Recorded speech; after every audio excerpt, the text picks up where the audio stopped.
ยินดีต้อนรับเข้าสู่การเจาะลึกข้อมูลมาตรฐาน GHP 2004 ว่าด้วยเรื่องของการควบคุมแก้วและพลาสติกแข็งในสายการผลิต วันนี้เราจะมาโฟกัสกันที่บทบาทของหัวหน้างาน ว่าทำไมทุกคนในบทบาทนี้ถึงเป็นประการด่านสุดท้าย และเป็นผู้พิทักษ์ความปลอดภัยให้กับผู้บริโภค นี่ไม่ใช่แค่เรื่องของการติ๊กกระดาษให้ครบตามข้อกำหนดนะ แต่มันคือการสร้างระบบป้องกันที่รัดกุมที่สุด เพื่อไม่ให้มีสิ่งแปลกปลอมหลุดรอดไปได้แม้แต่ชิ้นเดียวสำหรับแผนที่นำทางของเราในวันนี้จะพาไปดูตั้งแต่ภาพรวมของมาตรฐาน การป้องกันเชิงรุกด้วยการขึ้นทะเบียนวัสดุ การตรวจสอบประจำวัน ไปจนถึงการรับมือเมื่อเกิดวิกฤต และปิดท้ายด้วยการสืบสวนเพื่อป้องกันไม่ให้เกิดซ้ำเรียกได้ว่าเราจะตามติดวงจรชีวิตของความเสี่ยงไปทีละขั้นตอนกันเลยเริ่มกันที่เรื่องแรกเลยกับมาตรฐาน GHP 2004 และการแบ่งโซนสุขอนามัยสิ่งสำคัญอันดับแรกคือเราต้องกำหนดพื้นที่สมรภูมิให้ชัดเจนเสียก่อน ลองนึกภาพตามดูนะ จะเกิดอะไรขึ้นถ้ามีพลาสติกแข็งชิ้นหนึ่งแตกกระจายร่วงลงมาในพื้นที่ควบคุมสุขอนามัยระดับสูง ผลลัพธ์ที่ตามมาอาจเป็นหายนะเลยทีเดียวทั้งต่อสุขภาพของผู้บริโภค และชื่อเสียงของแบรนด์ นี่แหละคือเหตุผลว่าทำไมเราถึงต้องมีระบบป้องกันที่มีโครงสร้างชัดเจนและแน่นหนา พื้นที่ในโรงงานจะถูกแบ่งออกเป็น 4 ระดับอย่างชัดเจน โดยกฎที่เข้มงวดที่สุดจะพุ่งเป้าไปที่โซน A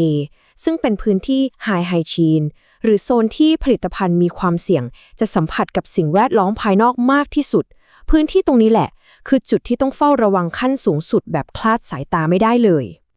ทีนี้เรามาดูสเต็ปแรกของการป้องกันเชิงรุกกันบ้าง นั่นก็คือการขึ้นทะเบียนด้วยแบบฟอร์ม F01 รู้ไหมว่าฟอร์ม F01 หรือ Master Register เนี่ยมันไม่ใช่แค่ใบจดรายการธรรมดานะแต่มันคือแผนที่ยุทธศาสตร์ที่ระบุพิกัดความเสี่ยงทั้งหมดในพื้นที่การผลิตของเรา มันบังคับให้เราต้องสำรวจและรู้ตำแหน่งของวัสดุแตกหักทุกชิ้น อุปกรณ์ทุกอย่างที่จำเป็นต้องมีและมีโอกาสแตกหักได้ ไม่ว่าจะเป็นกระจกหน้าปัดมาตรวัดฝาครอบอะคริลิกไปจนถึงการ์ดพลาสติกแข็งที่บังเครื่องจักรทั้งหมดนี้ต้องถูกนำมาขึ้นทะเบียนอย่างละเอียดและประเมินความเสี่ยง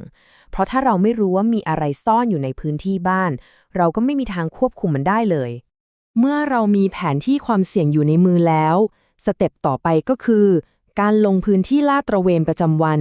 หรือการตรวจสอบตามรอบด้วยฟอร์ม F02 ฟอร์ม F02 นี่แหละคือเครื่องมือคู่ใจในการลงพื้นที่ลาดตระเวนมันช่วยให้เรามั่นใจได้ว่าอุปกรณ์ทุกชิ้นที่เราขึ้นทะเบียนไว้ใน F01 ยังคงอยู่ถูกที่ถูกทางและที่สำคัญคือต้องมีสภาพสมบูรณ์ไม่แตกร้าวหรือหลุดหลวมความแตกต่างตอนบันทึกผลตรงนี้สำคัญมากนะถ้าสถานะเป็นโอเคแปลว่าทุกอย่างปลอดภัยสายการผลิตเดินหน้าต่อได้แต่เมื่อไหร่ก็ตามที่มีการระบุว่า DMG คือเสียหายหรือ MISS คือสูญหายนั่นคือการดึงเบรกฉุกเฉินทันทีมันต้องตามมาด้วยการดำเนินการแก้ไขและประเมินผลกระทบต่อผลิตภัณฑ์ร่วมกับทีม QA เสมอระหว่างการลาดตระเวนกฎต้องเป็นกฎห้ามมีวัสดุแตกหักที่ไม่ได้ขึ้นทะเบียนหลุดเข้ามาเด็ดขาดของใช้ส่วนตัวที่เป็นแก้วอย่างแก้วน้ำนี่ห้ามนำเข้าโซน A และ B อย่างเด็ดขาดอนุญาตเฉพาะปากกาแบบกดที่ทนทานเท่านั้นแม้แต่วัสดุซ่อมบำรุงชั่วคราวของช่างก็ต้องถูกควบคุมเชื่อไหมว่าแค่ปลอกปากกาเล็กๆที่ร่วงหล่นก็เคยทำให้เกิดการเรียกคืนสินค้าครั้งใหญ่มาแล้วดังนั้นเรื่องนี้ห้ามประนีประนอมเด็ดขาดเอาล่ะทีนี้ลองจินตนาการถึงสถานการณ์เลวร้ายที่สุดสมมุติว่าฝาครอบหลอดไฟเกิดแตกกระจายร่วงลงมาบนสายการผลิต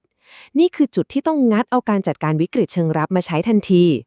เมื่อเกิดเหตุการณ์ขึ้นฟอร์ม F03 จะเข้ามามีบทบาทมันคือคู่มือฉุกเฉินที่จะนำทางให้การรับมือกับเหตุการณ์ที่มีเดิมพันสูงแบบนี้เป็นไปอย่างมีระบบและควบคุมสถานการณ์ได้ไวที่สุดสิ่งแรกที่ต้องทำแบบไม่ต้องลังเลคือ 1. หยุดเครื่องจักรทันที 2. กั้นพื้นที่ที่ได้รับผลกระทบทั้งหมดและ 3. กักกันผลิตภัณฑ์วัสดุหรือบรรจุภัณฑ์ที่เปิดรับความเสี่ยงต้องแยกภัยคุกคามออกจากผลิตภัณฑ์ที่ดีให้เร็วที่สุดและนี่คือกฎเหล็กในการทำความสะอาดที่ต้องขีดเส้นใต้หนาๆเลยว่าห้ามใช้ลมเป่าทำความสะอาดเด็ดขาดเพราะลมแรงดันสูงจะยิ่งพัดให้เศษชิ้นส่วนเล็กๆปลิวกระจายลึกเข้าไปในโซนสุขอนามัยหรือแย่กว่านั้นคือกระเด็นเข้าไปซ่อนในเครื่องจักรสิ่งที่ต้องทำคือเก็บเศษชิ้นใหญ่ด้วยมือที่สวมถุงมือและใช้เครื่องดูดฝุ่นสำหรับเศษขนาดเล็กเท่านั้นหลังจากควบคุมอันตรายตรงหน้า และทำความสะอาดเสร็จแล้วงานของเรายังไม่จบนะเราต้องเปลี่ยนโหมดเข้าสู่การชันสูตรเหตุการณ์อย่างละเอียดคำถามสำคัญคือทำไมมันถึงแตกตั้งแต่แรกล่ะการเป็นผู้นำที่ดีไม่ใช่แค่ตามกวาดตามเช็ดให้จบไปแต่ต้องขุดลึกลงไปให้เจอต้นตอเพื่อหาทางปิดรอยรั่วนั้นแบบถาวรมาตรฐานระบุชัดเจนเรื่องการประเมินผลกระทบต่อผลิตภัณฑ์หากมีความไม่แน่ใจแม้แต่นิดเดียวว่าอาจมีการปนเปื้อนผลิตภัณฑ์ล็อตนั้นจะถูกห้ามนำไปรีเวิร์กหรือทำซ้ำเด็ดขาดเพราะความปลอดภัยของผู้บริโภคต้องมากก่อนเสมอขั้นตอนเหล่านี้จะนำไปสู่โปรโตคอล CAPA ตั้งแต่การหาสาเหตุที่แท้จริงว่ามาจากแรงกระแทกความร้อนหรือเสื่อมสภาพจากนั้นทำการแก้ไขซ่อมแซมทันทีออกแบบการป้องกันระยะยาวอย่างการเปลี่ยนวัสดุและตรวจสอบประสิทธิภาพซ้ำมันคือการการันตีว่าพื้นที่นี้ต้องปลอดภัยจากเหตุการณ์ซ้ำรอยอย่าง100%มีคำกล่าวที่ว่าผู้นำที่แท้จริงไม่เพียงแค่ทำความสะอาดเศษซากที่แตกหักแต่พวกเขาป้องกันเหตุการณ์ครั้งต่อไป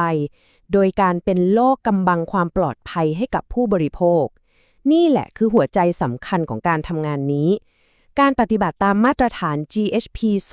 2004ไม่ใช่แค่งานเอกสารแต่มันคือการสร้างโล่กำบังที่มีชีวิตเพื่อปกป้องผู้คน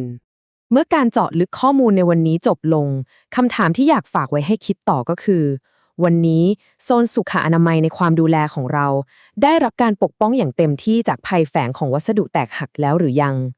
หวังว่าทุกคนจะกลับเข้าสู่พื้นที่การทำงานด้วยมุมมองที่เฉียบคมขึ้น